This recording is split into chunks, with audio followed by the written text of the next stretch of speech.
eksi 40 derece. Kışlık bakımlarda antifrizimizin derecesi çok.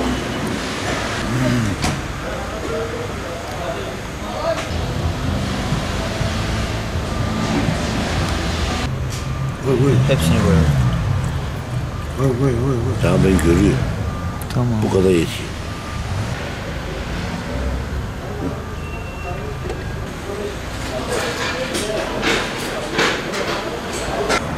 Antifrizimiz seviyesi de tamam.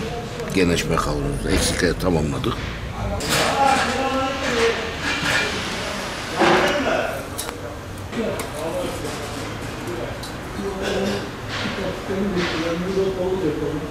Yağımızın seviyesi de tamam. Aracımızın motoru kışlığa hazır. Kış bakımı tamam.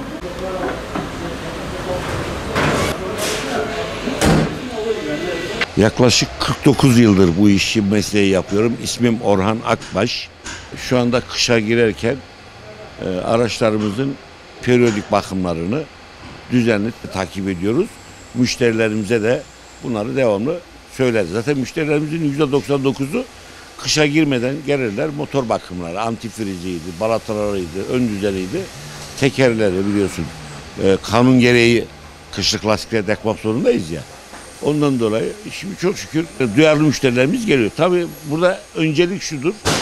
Biz araç kullanıcılarında kurallara uymalarını devamlı bekliyoruz. Karlı, yağışlı havalarda araçlarını nasıl kullanacaklarını, hız limitlerini, işte levhalarını, trafik ışıklarını, bütün her şeylerine riayet ederlerse Allah'ın izniyle hiçbir sıkıntı olmaz. Kışlık bakım, antifriz mesela, ondan başlayalım.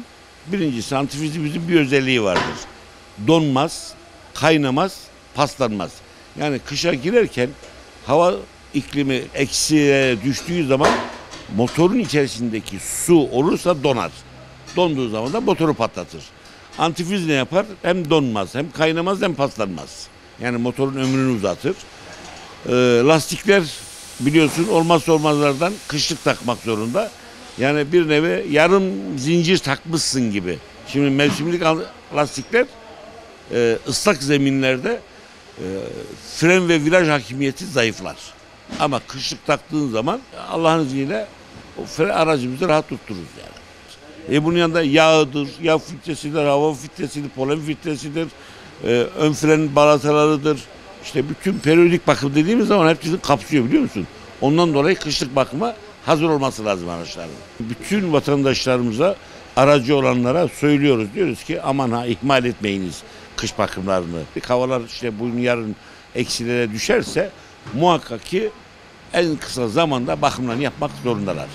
Aksi halde o arabalarından randıman alamazlar yani. Yani aracımızın konforlu olması biliyorsun tartışılmaz bir şey. Hem can güvenliği hem de mal güvenliği. Ve ayrıca da vatandaşlarımızın da güvenliği. Yani yolda, sokakta yürüyen vatandaşlarımızın da canını biz güvence altına almış oluyoruz. Bir düşünün, lastikleri, kış lastiği yok. Frene bastık, kaydı gitti. Otobüs duraklarında, minibüs duraklarında vatandaşın içine dalıyor. Bir sürü can kaybı, ölüm, kazalar oluyor, sakatlıklar oluyor. Bunun için biz diyoruz ki arkadaş, kullandığın arabanın kışlık periyodik bakımlarını yapacaksın. Olmazsa olmaz.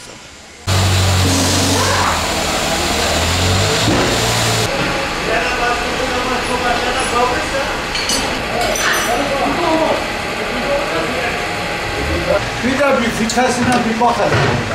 Bazen geçmiyor ya.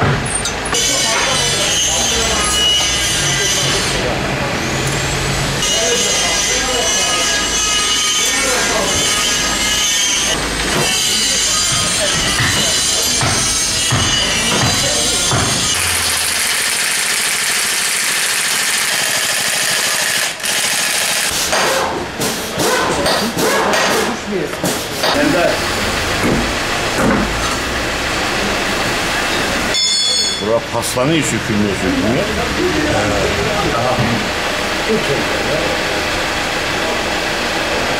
Tamam.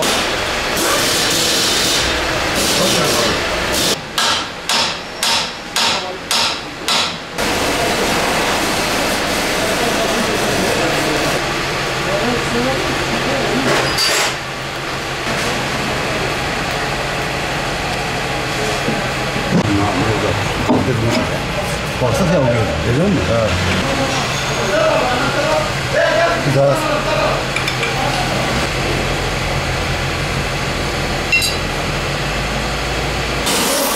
Buralarda nasırlarla yapıldı bu. Tamam nasırlar var.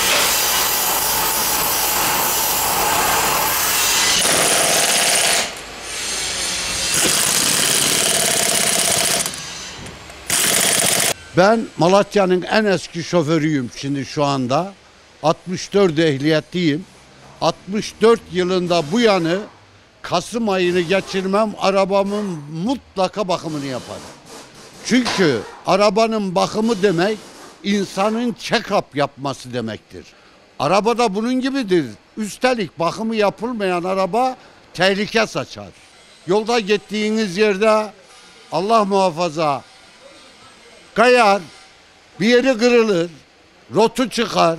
Ne olur içindeki yolcular da halak olur seninle beraber, arabanla beraber.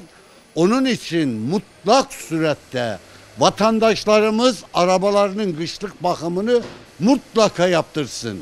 Mutlaka. Benim tavsiyem budur. Yani arabasını bakım yaptırmayan arkadaşların boyuna devamlı arabaları tehlikede demektir. Onun için kışlık bakımını muhakkak yaptırsınlar.